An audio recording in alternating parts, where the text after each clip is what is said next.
है जिसमें विदेशी मुद्रा बहुत अधिक खर्च होती है।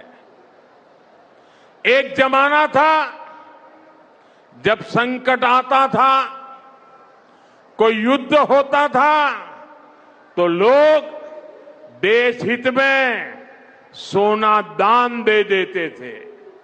आज दान की जरूरत नहीं है, लेकिन देश हित में हमको ये तय करना पड़ेगा कि साल भर तक घर में कोई भी फंक्शन हो, कोई भी कार्यक्रम हो, हम सोने के गहने नहीं खरीदेंगे, सोना नहीं खरीदेंगे।